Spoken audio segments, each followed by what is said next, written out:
건강하고 맛있는 미디어 이야기 마지막은요, 뉴스의 세계입니다. 미디어의 여러 가지 범주 중에 하나가 바로 이 뉴스, 저널리즘인데요. 이 저널리즘의 세계에 대해서 여러분들에게 조금 알려드리고자 합니다.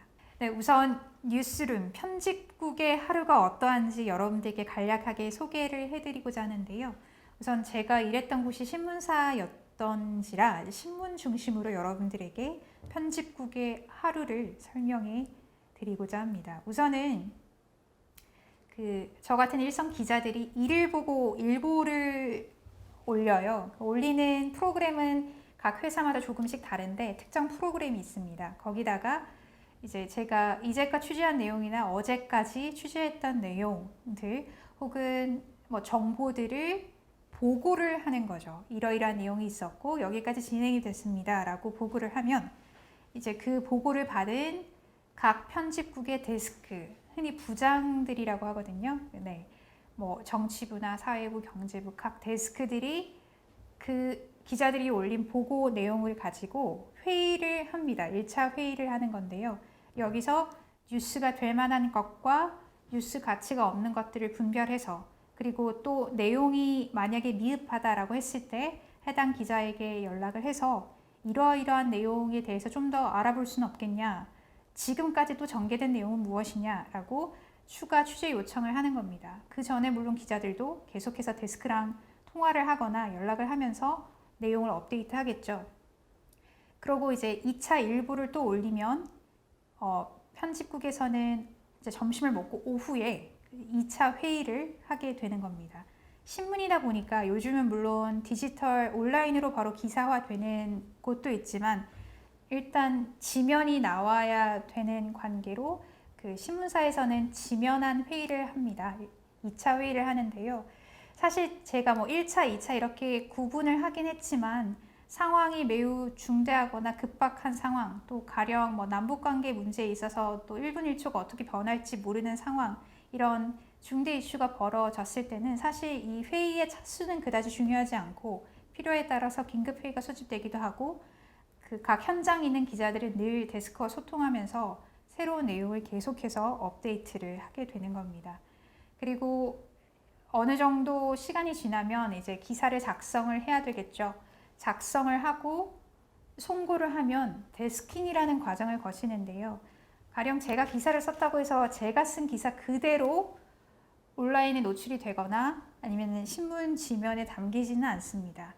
이 기사 방향이 제가 몸담고 있는 신문사의 논조와 어떤 방향성과 부합하는지, 그리고 저도 사람이고 뭐 데스크도 사람인데 늘 실수는 할 수 있잖아요. 제가 미처 파악하지 못한 중요한 정보가 있을 수 있고 누락된 정보가 있을 수 있는데 그런 것들에 대해서 이제 데스크가 추가 취재를 해라, 이런 부분에 대해서는 좀 더 알아봐야 되지 않겠느냐라는 뭐 추가 요청이 있으면 저는 거기서 이제 보강을 하고 계속 데스크와 소통을 하면서 기사를 발전시켜 나가는 겁니다. 기사가 이제 신문에 안착이 되고 송고가 되고 나면 3차 회의를 하는데요. 내용물을 받아들고 이제 한마디로 반성을 하는 거죠. 여기서 우리가 타사 신문과 비교를 해보면서 어떤 부분을 우리가 제대로 조명하지 못했는지, 또 우리가 소위 물을 먹다라고 하는데 다른 데에서는 크게 보도했지만 우리는 제대로 보도하지 못한 부분은 어떤 것인지 반성을 하는 시간이죠. 거기서 만약에 뭐 새로운 정보가 더 추가되면 당연히 내용은 업데이트가 되고 또 계속해서 신문은 이제 발전이 되는 겁니다.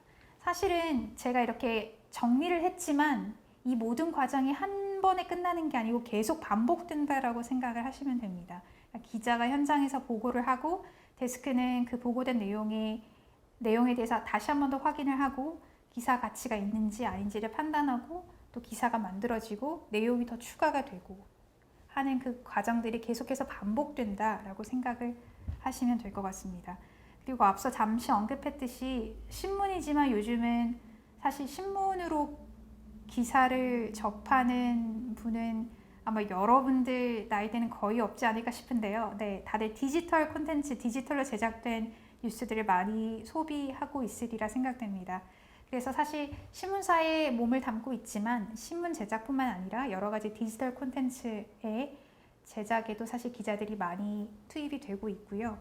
뭐 가령 저도 어떤 현장에 투입됐을 때는 신문을 위한 기사뿐만이 아니라 제가 가지고 있는 모바일 폰으로 현장을 촬영하기도 하고 그 촬영본 그대로가 제가 몸담고 있던 회사의 뭐 SNS 플랫폼을 통해서 그대로 전송되기도 하고 그러니까 디지털과 지면을 동시에 제작하는 그런 시스템으로 흘러가고 있는 상황입니다. 굉장히 복잡하고 다이나믹한 상황이죠. 네, 다음은 언론 환경과 미디어 리터러시에 대해서 얘기를 해보고자 합니다. 뭐 여러분들 기레기라는 말은 한 번쯤 다 들어보셨을 건데요. 언론의 신뢰도가 많이 저하된 상황에서 기자들의 어떤 부정확한 정보에 대한 개탄 그리고 내지는 아쉬움에 대한 쓴소리라고 생각을 하고 있습니다. 사실 언론 환경도 녹록지만은 않은 상황인데요. 언론사도 회사다 보니까 수익이 발생이 돼야 됩니다. 그러면 언론사의 수익은 어디서 발생이 되느냐? 신문사는 당연히 신문을 구독하는 구독료와 그리고 광고 그리고 여타 부가적인 사업 부수 수입이 있는데요. 그 중에 큰 부분을 차지하는 게 사실 광고입니다. 광고가 기사와 연계되어서는 안 되지 않느냐라고 생각을 하실 수 있는데요. 사실은 우리가 자세히 보면은 기사 중에서는 이 광고와 연계되는 기사들을 흔히 찾을 수가 있습니다. 영국의 가디언 같은 경우에는 돈과 관련된 경제적 수익과 관련된 기사에는 여기 예시에 보이다시피 왼쪽 상단에 보면 패드바이라고 적혀 있는데요. 이 기사는 유가 기사입니다라는 걸 명확히 명시를 하고 있습니다. 사실 돈과 관련된 기사는 크게 범주를 나눌 수 있는데 영국의 사례로 예를 들자면 가디언 같은 경우에는 sponsored by라고 해서 이거는 이제 편집국도 같이 개입을 하는 겁니다. 그러니까 일단 이 광고가 우리 지면에 넣어도 문제가 있는지 없는지 여부를 기사를 총괄하는 편집국장이죠. 에디터와 그리고 해당 기자 그리고 광고국 모두 다 투입이 돼서 이 광고의 정당성에 대해서 논의를 하고 난 뒤에 이게 문제가 없다 싶으면 이제 기사화 시키는 거죠. 그건 sponsored by고요. 지금 예시와 같은 패드바이는 기자와 한마디로 기사 콘텐츠를 양산하는 사람들은 개입하지 않습니다. 언론사의 수익을 전담하는 광고국에서 이 기사를 총괄하고요. 오로지 그 광고국과 해당 내용을 홍보하고자 하는 어떤 기업의 PR팀, 홍보팀이 접촉을 해서 이 예시와 같은 기사가 만들어지는 겁니다. 지금 이제 기자가 돈을 내고 이 같은 기사가 나온 거네요. 그리고 advertiser content다라고 한마디로 광고 콘텐츠다라는 것을 명확히 명시하는 경우도 있습니다. 이렇게 영국과 같은 국가에서는 이 기사가 지원을 받고 돈을 받고 쓴 기사다라는 것을 명확하게 기재를 하고 있는데요. 사실 우리나라 같은 경우는 해당 기사는 유가 기사입니다라고 기록을 하는 경우가 흔치 않죠. 그런데 어떤 기사를 보면 사실은 이 기사가 광고인지 진짜 기사인지 판가름하기가 좀 불명확할 정도로 모호성을 띠는 기사들도 심심찮게 볼 수가 있습니다.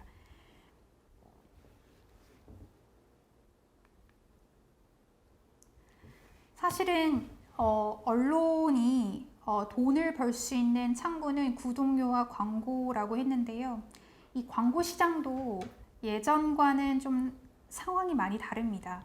요즘은 포털 사이트를 통해서 기사를 접하는 경우가 많고 그런 IT 회사에 광고를 주는 기업들이 늘어나면서 이 언론에 할당되는 광고의 파이라고 해야 될까요? 이게 매우 적습니다. 이것을 나눠 가져야 하는 형편이 되다 보니까 이 광고로만 언론사가 운영되기가 쉽지 않은 거죠. 언론사가 무슨 돈을 버느냐라고 생각하신다면 사실은 조금 어폐가 있고요. 언론사에서 좋은 양질의 기사가 나오려면은 그만큼 취재비도 투입이 되어야 되고 그리고 어쨌든 좋은 인력을 선별해서 많이 현장에 급파를 해야 양질의 콘텐츠가 나오잖아요. 그러니까 결국 회사가 잘 운영이 되려면 운영 자금이 필요하고 그 운영 자금은 결국 돈인데 이 돈을 만들 수 있는 환경이 잘 갖춰져야 하는데 앞서 말했다시피 광고 시장이 예전과 같지 않기 때문에 이 작은 파일을 여러 언론사가 나눠 먹어야 하는 환경이 되면서 조금 악조건에 놓여 있는 것이 사실입니다. 이 같은 상황에서 이제 클릭베이트라는 말 한 번쯤 들어보셨을 텐데요. 자극적인 문구나 아니면 눈을 사로잡을 만한 문구를 가지고 일단 클릭을 유도하는데 클릭했을 때 별다른 내용이 없는 기사들 많이 보셨을 겁니다. 뭐 소위 낚였다 이렇게 표현들도 많이 하는데요. 내용도 업데이트되지 않은 같은 기사들이 반복되거나 혹은 뭐 클릭했는데 전혀 다른 내용의 기사가 있다거나 이런 경우들 왕왕 겪어보셨을 거라고 생각을 합니다. 그래서 제가 1, 2강 때 강조한 내용이 그런 내용들에서 여러분들의 판단과 사고가 흐려지지 않기 위해서는 이 최초 보도된 기사가 어디고 그 언론사에서 어떤 보도가 있었는지에 대해서 여러분들이 조금 수고스럽더라도 찾는 습관을 들이는 것이 중요하다고 강조한 대목이 바로 이 부분에서 여러 가지 문제점이 드러나기 때문에 이 최초 보도를 확인하는 습관을 가져라 라고 제가 강조를 한 겁니다.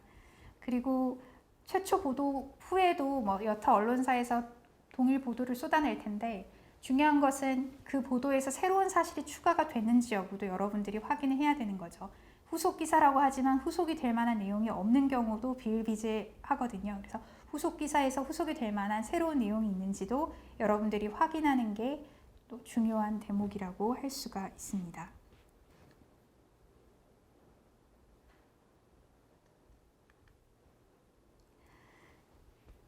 사실은 그 언론 생태계를 바꾸는 거는 그다지 쉬운 게 아닙니다. 어떤 환경 생태계를 바꾸는 거는 어느 누군가의 노력, 1인의 노력, 어느 한 집단만의 노력으로 이루어지는 것은 아니거든요. 물론 좋은 기사를 만들려면 일선에서 일하고 있는 기자들의 뭐 지식이라든지 여러 가지 자격들이 우선 당연히 훌륭해야겠지만 그것뿐만이 아니라 여러 제반 여건도 갖춰져야 하는데 이 모든 걸 한꺼번에 바꾸기란 사실 쉽지는 않습니다. 그렇다고 해서 우리가 이 같은 환경을 그대로 수긍하고 수긍할 수밖에 없는 상황인 거죠. 그렇다면은 이 같은 상황에서 미디어 소비자인 내가 여러분들이 할 수 있는 일은 무엇일지를 제가 여러분들께 설명을 해드리고자 합니다. 그러니까 아는 만큼 보인다고 했잖아요. 바로 이 뉴스가 어떻게 생산되는지 그리고 이 뉴스가 만들어지기까지 어떤 프로세스, 어떤 과정이 이루어지는지를 여러분들께 소개를 해드리면 여러분들이 좀 더 건강하게 미디어를 소비할 수 있지 않을까라는 생각을 해보게 됩니다. 자, 우선 첫 번째로 그 프레이밍이라는 이론인데요. 프레임은 말 그대로 틀입니다. 그러니까 어떤 기사를 만들 때 어떤 틀을 사용하는 것이냐라는 것을 살펴보는 건데 같은 대상이라도 어떤 틀로 보느냐에 따라 내용이 전혀 달리 전달될 수가 있습니다. 자, 하단의 예시는 그 최인철 서울대 심리학과 교수가 프레임이라는 책에서 썼던 내용 중에 일부인데요. 가령 월스트리트 게임이라고 이름 붙여주면 자기에게 더 유리한 분배를 제안하고 커뮤니티 게임이라고 이름 붙여주면 훨씬 더 공평한 분배를 제안한다는 점이다. 이는 각각 던져진 이름이 서로 다른 프레임을 유발하기 때문이다 라고 되어 있습니다. 월스트리트는 월가 진짜 치열한 자본주의의 표본이라고 할 수 있는 곳이죠. 내가 이 사람보다 우위를 점해야 됩니다. 내가 이 사람보다 단 1이라도 더 가져야 돼요. 이럴 때는 자신에게 더 유리하게 분배를 제안하겠죠. 근데 똑같은 게임이라도 공동체를 생각하는 커뮤니티 게임이라면은 내가 더 많이 갖는 것보다 어떻게 공평하게 배분되는지에 더 중요한 가치를 두게 됩니다. 어떤 틀로 보느냐에 따라서 같은 사안도 달리 해석할 수가 있는 대목이죠. 아래 예시를 보면 경쟁과 관련된 물건들이 노출되기만 해도 사람들은 무의식적으로 경쟁 프레임을 갖게 돼 가능하면 자신의 이익을 극대화하려고 노력했던 것이다. 그렇죠. 야, 지금부터 경쟁이야 라고 누군가가 선언을 한다면 나는 내 옆에 있는 사람을 누르고 일어나야 돼요. 나는 이 사람보다 하나라도 더 가져야 돼요. 그런 압박관념이 생기는 거죠. 그러니까 어떤 사람이 지금 이 상황을 어떻게 정의 내리느냐에 따라서 내 행동이 달라질 수 있다는 겁니다. 그러니까 언론사가 어떤 사안에 대해서 어떤 프레임으로 접근하느냐에 따라서 이 메시지를 받는 대중들은 이 문제는 경쟁의 문제였구나, 협력의 문제였구나를 알 수 있게 되는 거죠. 가령 뭐 지금과 같은 어려운 상황에서 내가 너보다 더 많이 갖는 게 중요한 게 아니라 우리는 이때 서로 협력해야 된다라는 점을 강조한다면 그걸 접하는, 그런 기사를 접하는 대다수의 사람들은 그래, 지금 힘들 때일수록 우리 옆에 사람을 더 잘 돌봐야지, 우리의 보이지 않는 어려운 일들을 겪고 있는 사람을 더 생각해야지 라는 생각을 가지게 되는 거죠. 그런 미디어 이펙트 효과를 받게 되는 겁니다. 프레이밍은 다시 말해서 제작자의 의도, 취재 방향성인데요. 그 사회학자 고프만이라는 사람이 이렇게 말했습니다. 사람마다 사물을 바라보거나 해석할 때 사용하는 준거 틀과 도식이 달라서 자신의 가치와 관점에 따라 사회 현상을 이해한다. 이거는 제가 앞서 2강에서 그 경쟁, 협력, 개인주의, 집단주의 이렇게 말들 설명했던 기억 아마 있으실 텐데요. 마찬가지입니다. 어떤 누군가에게는 경쟁이라는 틀이 삶의 가장 우선 가치관이 될 수 있고 어떤 사람에게는 협력이라는 틀이 더 중요할 수도 있고 내가 더 중요할 수도 있고 나보다 집단이 더 중요할 수 있습니다. 내가 내 의식의 흐름, 준거 틀을 어디에 두고 어디에 무게 중심을 두느냐에 따라서 사회를 바라보고 해석하는 방향이 달라지게 되는 거죠. 네, 아젠다 세팅이 예전에는 언론 고유의 기능이었습니다. 하지만 지금은 상황이 다르죠. 저도 그렇고 포털 사이트에 실검이 오르면 무심결에 클릭을 하게 됩니다. 클릭하는 게 결국 우리한테 가장 중요한 이슈가 돼버린 거죠. 이제 아젠다 세팅은 우리 언론의 고유 기능이 아니라 누구든 여론을 주도할 수 있는 판이 깔린 겁니다. 하지만 여기서도 늘 부작용이 있게 마련이죠. 사실 실검이 우리가 보는 사회의 전부는 아니죠. 제가 2강에서 강조했듯이 모든 면은 다각도로 접근할 필요가 있습니다. 가령 우리가 몇 달 전만 해도 많은 비 때문에 지금도 이제 수차례 태풍이 지나가면서 수해로 하루하루 고통스러운 나날을 겪고 있는 분들도 아직 계신데 지금 이 같은 이슈들은 어쩌면 우리 뇌리에 사라졌을지도 모릅니다. 한창 보도할 때는 이 사람들의 삶에 대해 관심을 가지다가 어느 순간 사라지면 그 사람들의 삶과 고통은 우리의 뇌리에서 잊혀지죠. 하지만 늘 그런 사람도 있고 여전히 고통받는 사람도 있다는 점, 문제가 해결될 때까지 그 문제는 해결된 게 아니잖아요. 그런 이면이나 다각도로 어떤 문제에 대해서 접근하고 생각해 볼 수 있는 그런 비판적 사고가 꼭 필요하다는 점 다시 한번 강조하고 싶습니다. 네, 마지막으로 프레임과 아젠다 세팅에 의해서 언론의 기능은 게이트 키핑입니다. 뉴스 결정권자에 의해서 뉴스가 취사 선택되는 과정인데요. 말 그대로 게이트, 어떤 문을 통과할까 합니다. 앞서 제가 그 신문사 편집국 뉴스룸의 하루를 설명해 드렸는데요. 일선 기자들이 어떤 현상이나 사안, 사실에 대해서 취재를 해서 보고를 하면 어떤 것이 뉴스가 되고 되지 않는지를 판단한다고 했습니다. 기자와 데스크, 여러 사람들의 집단 지성이 모여서 게이트 키핑 과정이 이루어지는 거죠. 그럴 때 우리가 생각해 봐야 할 지점이 이 메시지를 선택할 때 적용되는 그 요인이 무엇인지에 대해서 고민을 해봐야 된다는 겁니다. 성장 배경, 교육 배경, 가치관, 세계관, 그리고 그 게이트 키퍼가 일하는 몸담고 있는 조직의 가치, 여러 가지 요인들이 있는 거죠. 밑에 영문은 내용은 이겁니다. 사실은 대부분의 언론사에 있는 몸담고 있는 사람들은 대학을 나오고 거의 비슷한 교육 배경을 가지고 그렇기 때문에 비슷한 경험들을 한 사회에서 자란 거죠. 그러니까 가치관의 틀도 중거의 틀, 앞서 제가 고프만의 이야기 강조했었죠. 중거의 틀도 비슷합니다. 하지만 세상에는 그런 사람들만 있는 건 아니죠. 무궁무진하고 다채로운 배경과 성장 환경을 가진 가치관을 가진 사람들이 많은데 이 같은 현상을 해석하는 사람들은 굉장히 제한적인 범주의 사람들이죠. 여기서 오는 괴리감도 사실 무시할 수 없는 겁니다. 그래서 늘 언론에 몸담고 있는 사람들은 마이크로코즘이라고 해서 소우주를 뜻합니다. 우리만의 세계에 갇히지 말고 세상을 넓게 봐라라는 것을 늘 강조를 하거든요.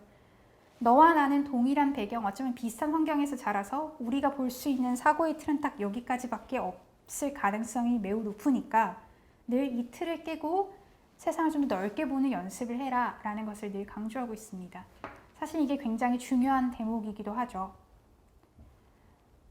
그리고 게이트키핑은 다시 말하면 앞서 언급한 이 아젠다 세팅, 의제 설정, 이거를 얼마나 유지하느냐를 결정하는 역할을 하기도 합니다. 가령 오늘만 해도 수없이 많은 사건, 사고들이 일어납니다. 이런 와중에서 하루 종일 코로나 바이러스, 코로나 얘기를 뉴스에 제 첫머리에 올려서 뉴스를 마칠 때까지 계속 중요한 뉴스로 다룰 수는 없죠.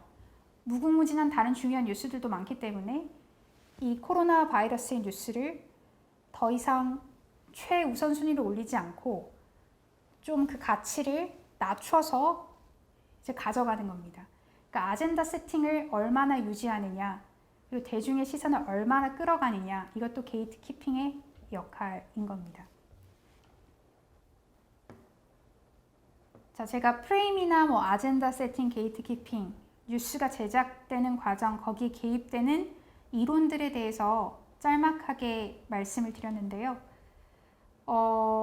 그러면 앞으로 우리가 미디어를 소비할 때, 특히 미디어 중에서도 뉴스를 소비할 때 어떻게 해야 합리적으로 건강하게 소비할 수 있는지 그 방법을 제가 알려드리고자 합니다. 일지 작성이라고 했는데요. 그냥 다이어리 작성입니다. 여러분들 사실 뉴스 보고 이런 일이 있었지 그냥 보고 끝이잖아요. 만약에 여러분들이 좀 더 건강한 미디어 소비자가 되고 싶다. 그리고 좀 내 목소리를 내고 싶다. 이럴 마음이 있으면 지금이라도 이제 다이어리, 일기를 작성해보는 게 좋다고 생각하거든요. 우선은 아까 앞서 말했던 작은 우주, 마이크로코즘에 갇히지 않기 위해서는 여러분들만의 세계에 갇히지 않기 위해서는 내가 있는 세계의 다른 세계, 어떤 일이 벌어지고 있는지에 대해서 끊임없이 관심을 가져야겠죠. 그리고 단발성으로 이어지는 사건들은 사실 잘 없습니다. 코로나 바이러스도 계속해서 이어지고 있는 뉴스고, 예를 들어 남북관계 문제도 계속해서 이어지는 뉴스고, 다만 이 시점에서는 그 남북관계가 대단히 민감하고 중요한 이슈가 될 수 있지만 또 지금은 아닐 수도 있죠. 하지만 그 이슈는 계속해서 이어지고 있습니다. 중국과의 문제 계속해서 이어지고 있는 뉴스죠. 그러니까 여러분들이 어떤 뉴스가 터졌을 때 그걸 한꺼번에 정보를 습득하려고 하면은 그게 일이 되어버리고 스트레스가 많겠지만 여러분들 나름대로 어떤 사건이 전개되는 과정들을 다이어리 형식으로 정리를 한다면 여러분들이 어떤 사안이 터졌을 때 빨리 해당 사안에 대해서 인지하고 팔로우업, 따라갈 수가 있는 거죠. 여러분들이 앞으로 뉴스를 볼 때는 그냥 이런 일이 있었어가 아니라 그러면 이 일이 언제부터 빚어졌고 어떻게 전개됐고 앞으로 어떻게 이어질 가능성이 있지? 라고 여러분들 나름대로 정리를 해보는 습관이 중요하다고 강조를 하고 싶습니다. 그리고 어디까지가 사실, 어디까지가 의견이냐. 사실 요즘은 이 사실과 의견, 팩트와 오피니언의 경계가 매우 모호한 기사들이 굉장히 많습니다. 사실 저널리즘의 가장 본질은 팩트, 있는 사실을 그대로 보도하는 것인데요.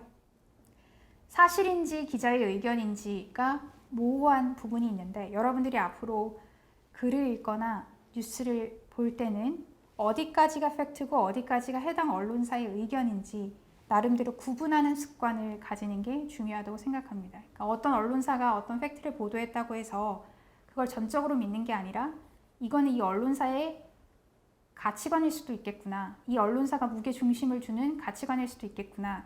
그러니까 그러니까 사실과 의견을 구분하는 연습을 하는 게 매우 중요하다고 생각합니다.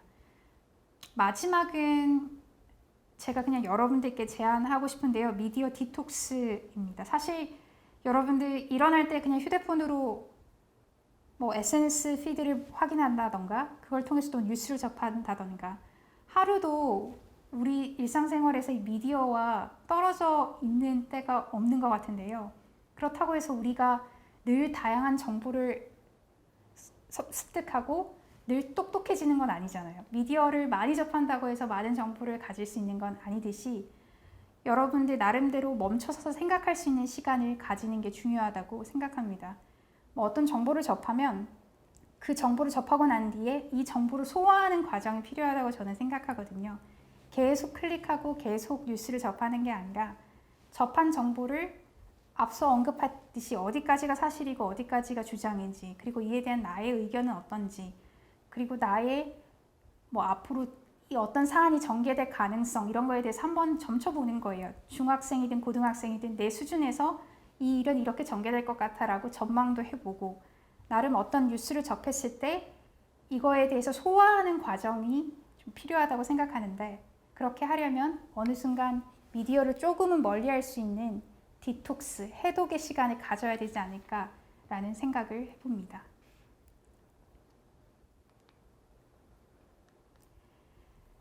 네, 마지막 강의도 제가 알랭 드 보통의 뉴스의 시대라는 책의 한 구절을 여러분들께 소개하며 마무리 짓고자 하는데요.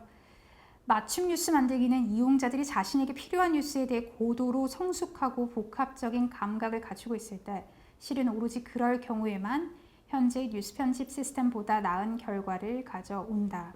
이 말은 그겁니다. 여러분들이 비판적으로 뉴스를 소비하고 비판적으로 미디어를 소비할 준비가 되어 있지 않은데, 자, 제가 여러분들한테 기회를 줄게요. 여러분들이 필요한 맞춤 뉴스 여러분들이 설정하세요. 그러면 여러분들 당황스러워요. 난 이제껏 해본 적이 없는데 어떻게 하지? 몰라, 그냥 아무거나 클릭하자. 연예 뉴스, 스포츠 뉴스 그냥 아무거나 받아봐. 뭔지 몰라. 어떤 언론사를 보지? 몰라. 그냥 구독자 많은 거 봐. 그러니까 자신의 주도적인 판단이 아니라 어떻게 해야 될지 모르는, 그냥 어쩔 수 없이 환경에 끌려가는 뉴스 소비자가 되는 거죠. 알랭 드 보통은 그 점을 강조하는 겁니다. 이 맞춤 뉴스 만들기가 아주 최고의 효과를 누리기 위해서는 일단 뉴스를 소비하는 여러분들이 비판적 사고를 가지고 뉴스를 접하고 미디어를 접할 수 있는 능력이 되어야만 이 맞춤 뉴스 만들기라는 틀이 가장 최고의 효과를 낼 수 있다라는 것을 강조하고 있는 겁니다. 1, 2, 3강 총 3강의 강의를 통해서 제가 미디어와 미디어 리터러시에 대해서 설명을 해드렸습니다. 사실 이 짧은 강의로 미디어의 세계에 대해서 모든 것을 말하는 것은 불가능하고요. 저는 이 짧은 강의가 여러분들이 앞으로 미디어를 소비하는데 그리고 똑똑한 건강하고 맛있게 미디어를 소비할 수 있는 능력을 배양하는 그 첫걸음이 됐으면 좋겠습니다.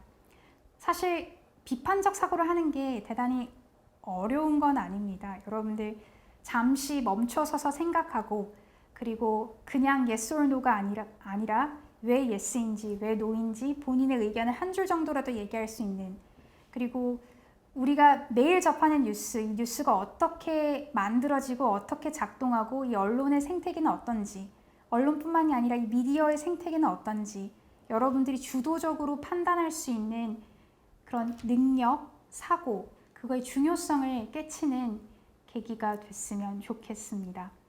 네, 너무나 짧은 강의였지만 앞으로 기회가 된다면 제가 여러분들의 똑똑하고 건강한 미디어 소비자가 될 수 있는데 좀 더 이바지할 수 있도록 더 재미있는 콘텐츠를 만들어서 찾아뵙도록 하겠습니다. 네, 여러분 건강하세요.